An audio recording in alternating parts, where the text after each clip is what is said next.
Good morning student. कल हमने Heisenberg के अनिश्चितता के सिद्धांत के बारे में पढ़ा था, ठीक है। और उसके अनुप्रयोग पढ़ रहे थे और उसका एक अनुप्रयोग हम पढ़ चुके थे, है ना। अब जो हाइजेनबर्ग का सेकेंड अनुप्रयोग है वो क्या है हमारे पास?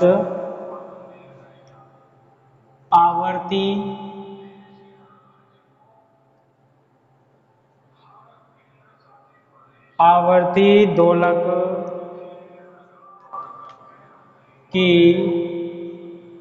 मूल अवस्था ऊर्जा। आवर्ती दोलित्र की या दोलक की मूल अवस्था ऊर्जा, ये क्या होता है? ठीक है, आवर्ती दोलक की मूल अवस्था ऊर्जा क्या होता है? देखो, सबसे पहले अगर हम बात करें कि जब कोई दोलक सरल आवर्त गति करता है, जब कोई दोलक सरल आवर्त गति करता है, तो देखो सरल आवर्त गति के बारे में हम फर्स्ट ईयर में पढ़ चुके हैं, ठीक है। सरल आवर्त गति के बारे में हमने फर्स्ट ईयर में पढ़ा था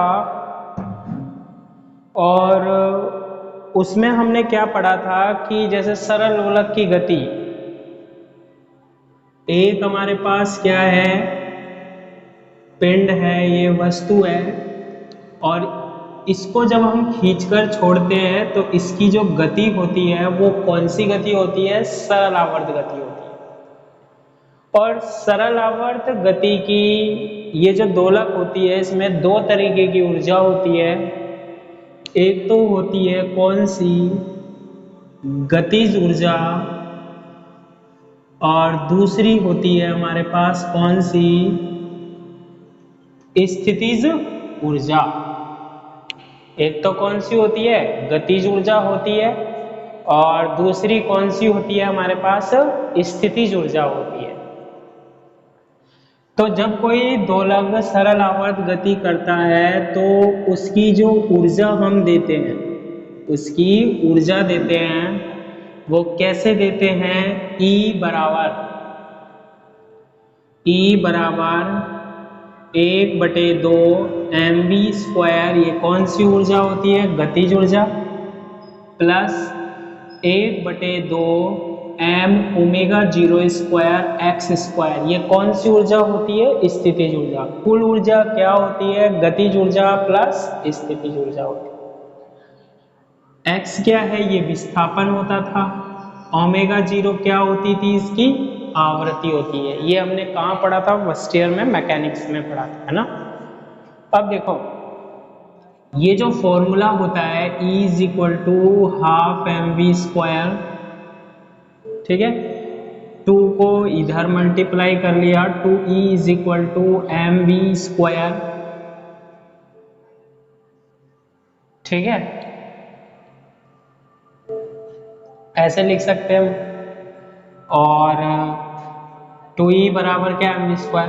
दोनों तरफ m से क्या कर दें हम? गुना कर दें, तो ये बनेगा 2em = m²v², और 2em = mv क्या होता है? संवेग होता है। तो ये जो ऊर्जा है E, इसकी वैल्यू हम लिख सकते हैं p²/2m, और E यहाँ पर क्या है हमारे पास? ½ mv², ठीक है। तो गतिज ऊर्जा का ही दूसरा रूप क्या होता है? p²/2m होता है। तो इसको हम क्या लिख सकते हैं? E = p²/2m, ऐसे लिख सकते हैं गतिज ऊर्जा को। ये गतिज ऊर्जा ही होती है ना, प्लस ½ m ω02 इंटू क्या? x², ½ m ω02 इंटू क्या? x², ठीक है। तो ये हमारे पास क्या आ गई? ऊर्जा आ गई। E बराबर से क्या? ये अब हम बात करें किसकी, मूल स्तर। मैंने आपको बताया था क्वांटम यांत्रिकी की जब हम बात करते हैं तो जो ऊर्जा होती है हमारे पास वो विभक्त होती है, ठीक है, क्वांटाइज होती है ऊर्जा। तो इसमें क्या पाए जाते हैं, किसी भी कण की ऊर्जा को हम किसके द्वारा व्यक्त करते हैं, ऊर्जा स्तरों के द्वारा व्यक्त करते हैं। किसके द्वारा व्यक्त करते हैं, ऊर्जा स्तरों के द्वारा। किसमें, क्वांटम भौतिकी में, ठीक है। तो अब ये देखो, मूल स्तर में ऊर्जा देखने से पहले स्तरों में होती है ऊर्जा ना, ये अभी हम आगे की यूनिट्स में देखेंगे ये। लेकिन ये E is equal to P square upon 2m plus half M omega 0 square X square, ये P क्या है, संवेग, और x क्या है, स्थिति। हम ये मान लेते हैं क्या कि संवेग में जो अनिश्चितता है, संवेग में जो अनिश्चितता है यहाँ पर इस फॉर्मूले में, मान लो संवेग में अनिश्चितता कितनी पाई जा रही है, कितनी पाई जा रही है, डेल्टा पी। यानी संवेग का हम क्या नहीं कर पा रहे, निर्धारण नहीं कर पा रहे क्वांटम भौतिकी के अनुसार। और स्थिति में अनिश्चितता जो पाई जाती है, स्थिति में अनिश्चितता जो पाई जाती है वो कितनी होती है, डेल्टा एक्स होती है, ठीक है। तो क्या आएगा हमारे पास, E is equal to delta P का क्या, होल स्क्वायर बटे कितना, 2m plus half m omega 0 square delta x का क्या, होल स्क्वायर, ठीक है। तो ये क्या आ गई हमारे पास, ऊर्जा आ गई।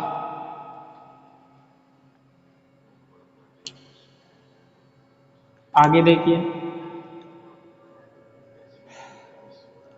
हाइजेनबर्ग का अनिश्चितता का सिद्धांत क्या होता है, हाइजेनबर्ग का अनिश्चितता का सिद्धांत, हाइजेनबर्ग का अनिश्चितता का क्या सिद्धांत, क्या होता है कि स्थिति में अनिश्चितता डेल्टा x इंटू संवेग में अनिश्चितता डेल्टा p का गुणनफल हमेशा इक्वल और h कट अपॉन 2 के क्या होता है, बराबर होता है। तो हम यहाँ पर इक्वल वाली स्थिति ले लेते हैं, delta x into delta p equal किसके, h कट अपॉन 2 के, ठीक है। यहाँ से हम किसकी वैल्यू निकाल लेते हैं, डेल्टा p की वैल्यू क्या कर लेते हैं, हम निकाल लेते हैं, किसकी वैल्यू निकाल लेते हैं, डेल्टा p की। तो क्या बनेगी ऊर्जा, देखो E is equal two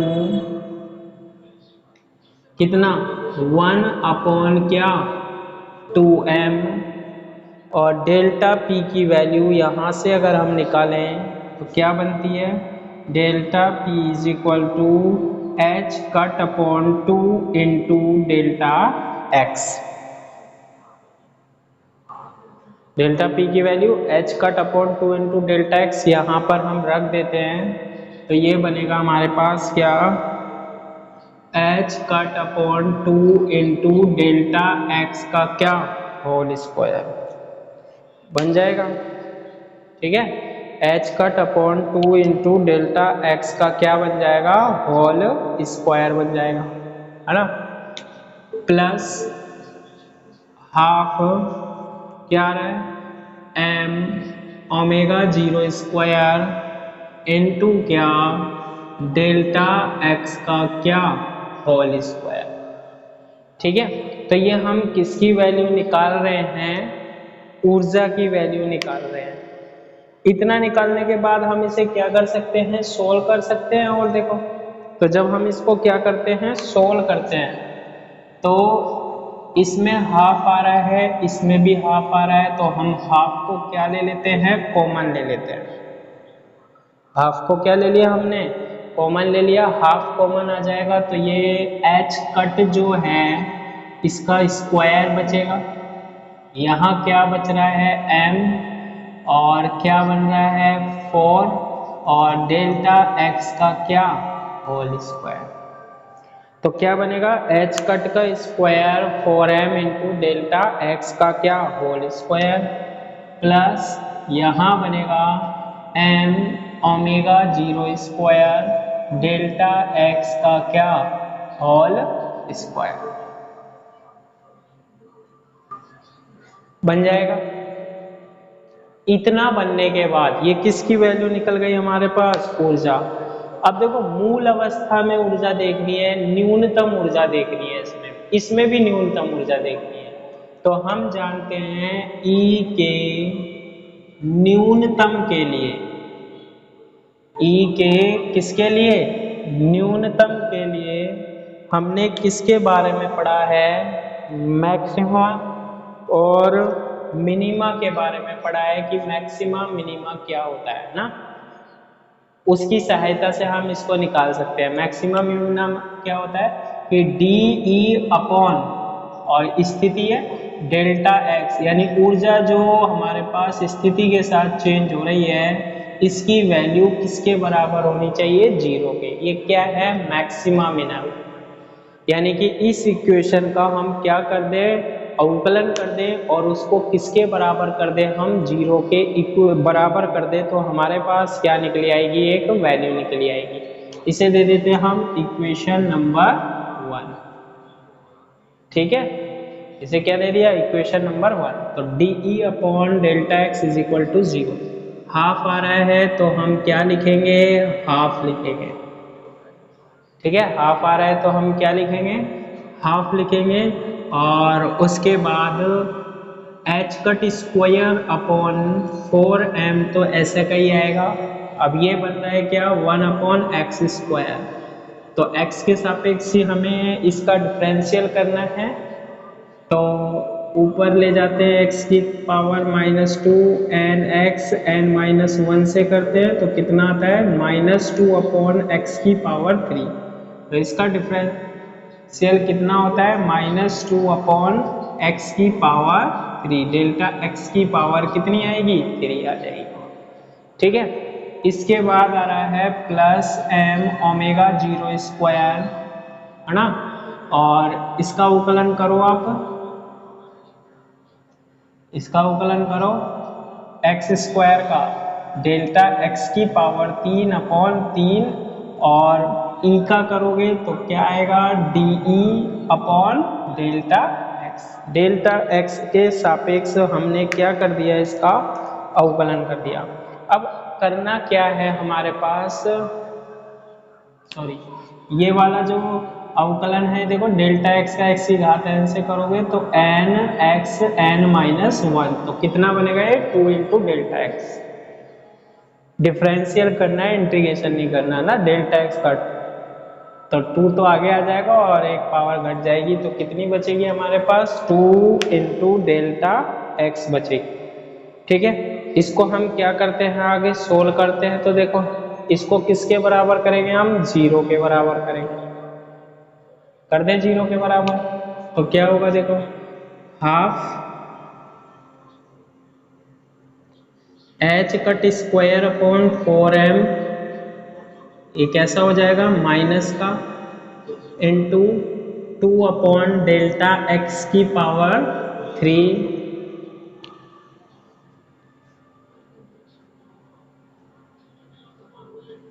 plus 2m omega 0 square 2m omega 0 square और डेल्टा एक्स किसके इक्वेट कर दो 0 के इक्वेट कर दो। ठीक है, आगे देखो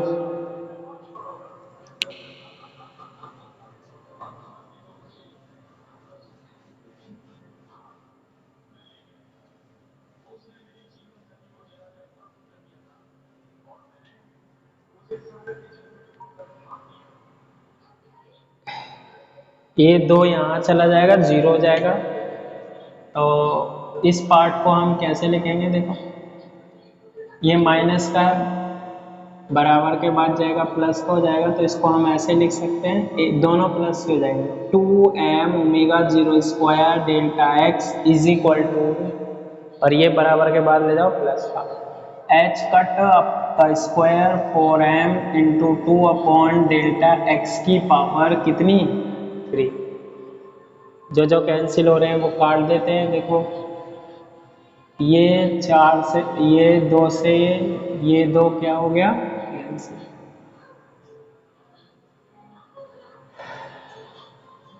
ठीक है, और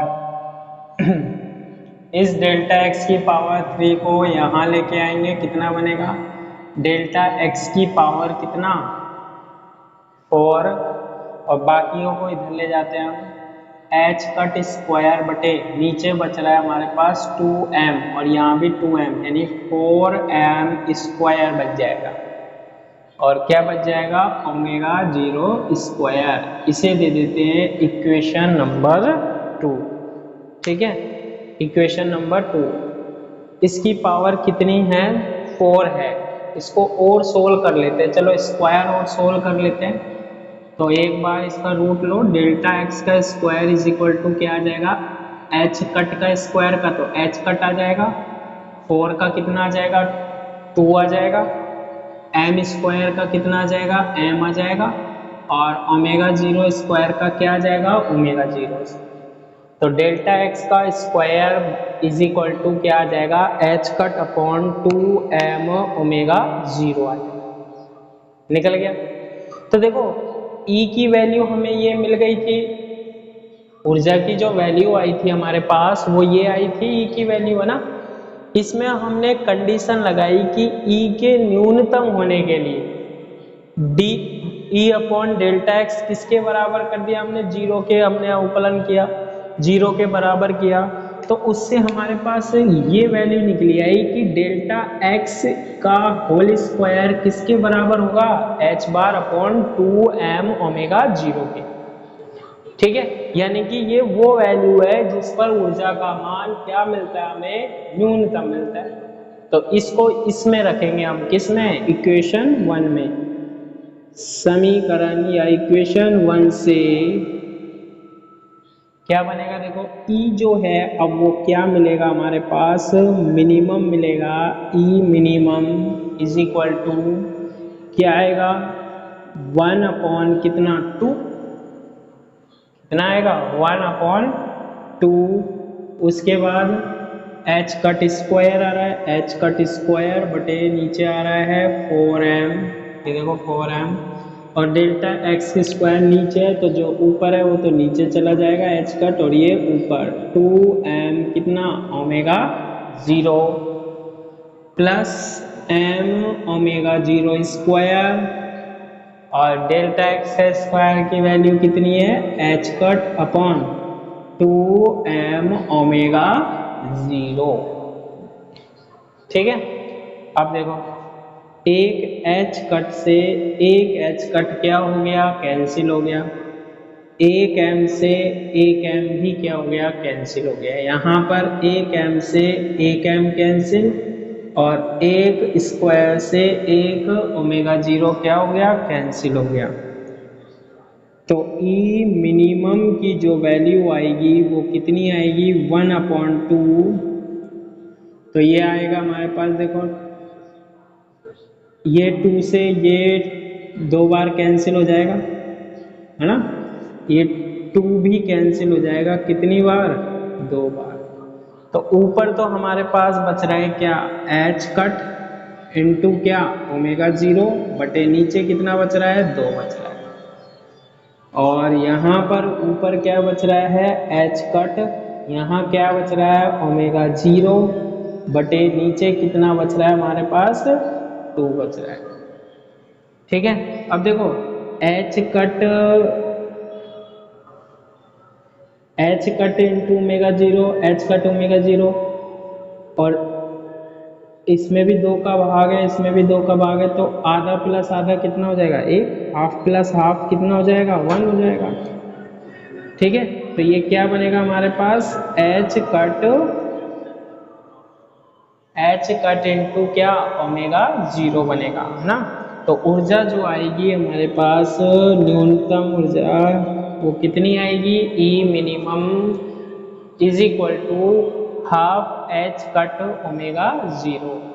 तो ये जो ऊर्जा होती है हमारे पास E minimum is equal to half H cut omega 0, ये हमारे पास सरल आवर्ती दोलक की मूल अवस्था में क्या होती है, ऊर्जा होती है। ठीक है, सरल आवर्ती दोलक की क्या होती है, मूल अवस्था में ऊर्जा होती है। और इसको हम व्युत्पन्न भी करेंगे।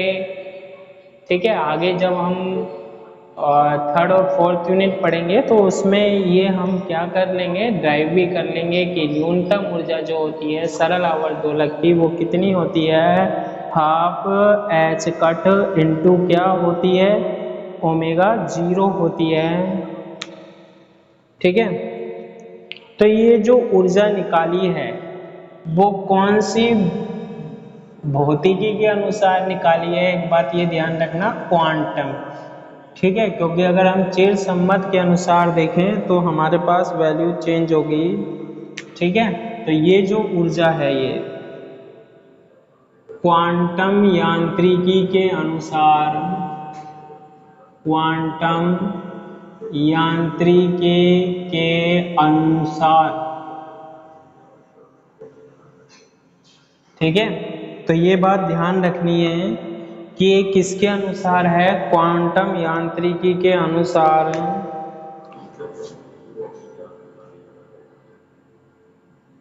यह मूल अवस्था ऊर्जा कहलाती है। मूल अवस्था ऊर्जा कहलाती है, जिसे हम शून्य बिंदु ऊर्जा भी कहते हैं। शून्य बिंदु ऊर्जा भी कहते हैं। ठीक है, और आगे हम इसको एक बार फिर ड्राइव करेंगे। अभी तो हमने किससे देखा है, हाइजेनबर्ग के अनिश्चितता के सिद्धांत से देखा है। ठीक है,